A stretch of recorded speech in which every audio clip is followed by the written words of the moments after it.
இலங்கையின் ஒரு இயற்கை வளமிக்க அழகான ஒரு இடம்தான் கண்டி. மத்திய மாகாணத்தினுடைய தலைநகரம். பின்னுக்கு நீங்க பார்க்கறது தலதா மாளிகாவை. இலங்கையினுடைய பாரம்பரிய ஒரு இடமான கண்டியின் அழகிய காட்சி தான் இது. இது கண்டி லேக். பார்க்கும் இடம் வடிவாக இருக்கும் இது தலதா மாளிகை. ஒரு பாதுகாப்பு வலயமாக இன்றைக்குமே இருக்கக்கூடிய ஒரு பிரதேசம் இந்த பகுதி.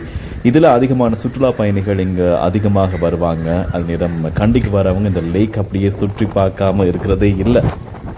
சந்தோஷமாக இந்த மாலை பொழுதாக இருந்தாலும் சரி, காலையில் வெயில் நேரமாக இருந்தாலும் கூட இந்த லேக் பகுதி வந்துட்டு போகிற நேரம் மனசில் ஒரு சந்தோஷம் அப்படி இருக்கும். இப்போது நீங்கள் பார்க்குறது லேக்கை சுற்றி இருக்கக்கூடிய அந்த அழகிய இடங்கள். அதிக ஃபாரினர்ஸ் இங்கே வருவாங்க, உள்நாட்டு. இப்போ நீங்கள் பார்க்குற இந்த பில்டிங் வந்து குயின்ஸ் ஹோட்டல். 1869 கட்டப்பட்டது தான். பிரிட்டிஷ் கால பகுதிக்கேற்ற மாதிரியான ஒரு ஹோட்டல், பாரம்பரிய குயின்ஸ் ஹோட்டல். அங்கே அதிகமான சலுகைகள் இருக்குது. ஒரு ரிச்சான ஒரு ஹோட்டல்னு சொல்லலாம் வேண்டும். இது கண்டி லேக்கினுடைய மற்ற பகுதி. இங்கே பார்த்தீங்களா தான் வடிவான பில்டிங்ஸ் இருக்குது. அப்படி இயற்கை காட்சி. அங்கால மலைப்பகுதி கூட காணக்கூடியதாக இருக்கும். இங்கே ஒருத்தர் இருக்கிறார் பாருங்க. இப்படி நிறைய பேர் வருவாங்க, இந்த மாதிரி வந்துட்டு போவாங்க. இது போட் சர்வீஸ்.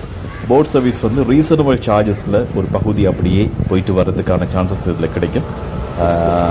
அதிகமாக இப்போ எல்லா மக்களும், இந்த தமிழாக இருக்கலாம், சிங்களமாக இருக்கலாம், இஸ்லாமியர்களாக இருக்கலாம், கிறிஸ்தவர்கள், பர்கர், மலையாளிஸ் நிறைய பேர் இங்கே வருவாங்க கண்டிக்கு.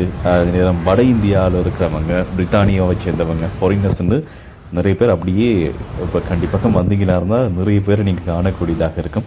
எப்போவுமே இலங்கையினுடைய ஒரு சுற்றுலா தலங்களில் கண்டி எப்போவுமே ஒரு சிறப்பு. மத்திய மாகாணத்தில் ஒரு பகுதி நூறலியா குளிரான ஒரு பிரதேசம்.